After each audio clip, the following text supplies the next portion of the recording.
Hey guys, what's up. आज हम actually पढ़ रहे हैं रैशनल डिसीजन मेकिंग। एक और टॉपिक है प्रिंसिपल ऑफ मैनेजमेंट का।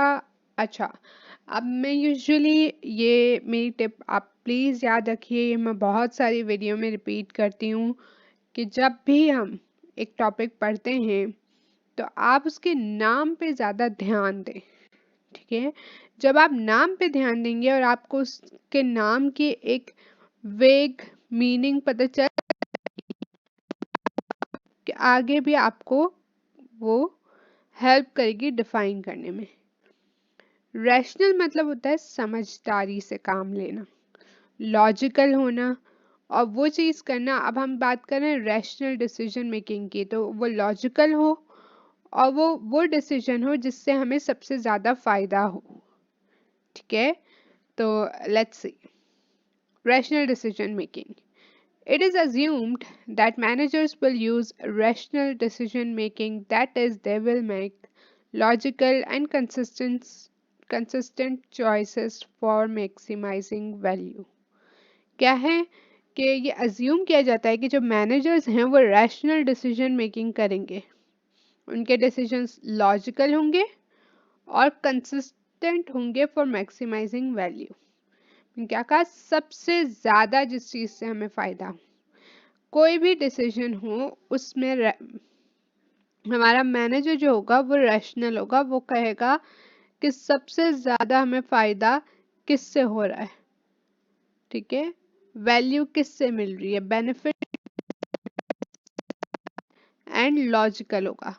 अब क्या ये हमेशा पॉसिबल है? अगर हम देखें सबसे ज़्यादा फ़ायदा, तो मतलब आप दुनिया में जितने भी पॉसिबल सॉल्यूशंस हैं एक प्रॉब्लम के, उन सबको देखें। ठीक है, सबको देखें, जितनी भी चीज़ें आपके पास अवेलेबल हैं उन सबको एनालाइज करें। क्या ऐसा पॉसिबल है?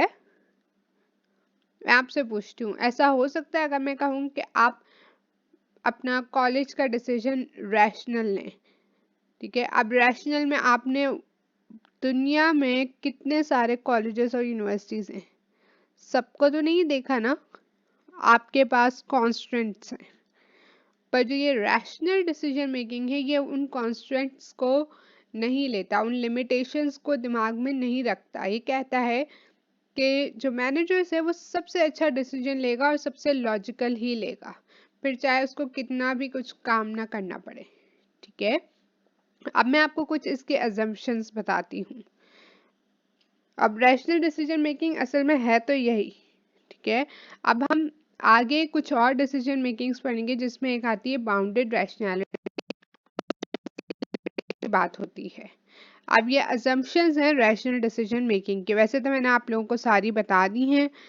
कहता है कि a rational decision maker would be fully objective, objectively वो लेगा, अपने सब्जेक्टिव अपने ओपिनियंस नहीं आने देगा डिसीजन में, और लॉजिकल, कि हमने देख लिया। The problem face would be clear and unambiguous and the decision maker would have a clear and specific goal and know all possible alternatives and consequences. क्या कह रहा है कि प्रॉब्लम जिसको हम सोल्यूशन ढूंढ रहे हैं, जिसके लिए हम डिसीजन ले रहे हैं, वो क्लियर होगी और उसमें कोई कंफ्यूजन नहीं होगी, अनएम्बिगुअस यानी कोई कंफ्यूजन नहीं होगी। एंड द डिसीजन मेकर, जो डिसीजन ले रहा है, डिसीजन मेकर, उसके पास क्लियर और स्पेसिफिक गोल होगा कि मुझे ये करना है। होंगे जैसे कि अभी मैंने डिस्कस किया कि अगर आप कॉलेज जा रहे हैं तो आप दुनिया के सारे कॉलेजेस चेक करें, विच इज़ नॉट पॉसिबल।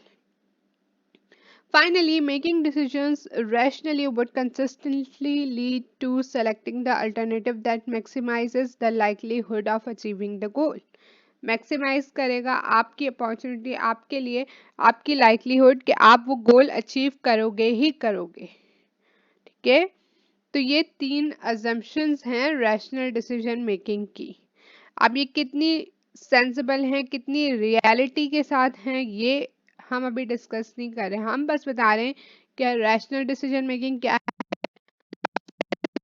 वो डिसीजन मेकिंग जिसमें मैनेजर ये कोशिश करता है कि उसकी वैल्यू, ऑर्गेनाइजेशन की वैल्यू, उसके डिसीजन की वैल्यू मैक्सिमाइज हो सके, वो सारे अल्टरनेटिव देखता है, वो फुल्ली ऑब्जेक्टिव होता है, विच इज़ नॉट पॉसिबल क्योंकि इंसान के पास अपना ओपिनियन भी होता है, right?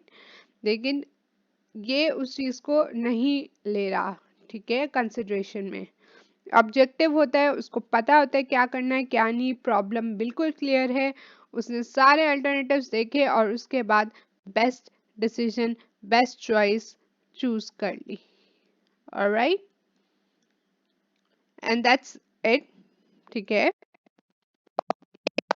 Interest of the organisation ये तो हमने पढ़ ही लिए, ठीक है। And the last line is these assumptions of rationality aren't very realistic, जैसे कि मैंने बता दिया कि रियलिटी इससे बिल्कुल डिफरेंट है, बट ये assumption है। रैशनल डिसीजन मेकिंग ये assumptions लेता है। Alright, that's it, this is rational decision making. I really hope आपको समझ आया। इफ आया तो make sure to give this video thumbs up, do subscribe and share. I'll see you guys in my next video. Bye guys.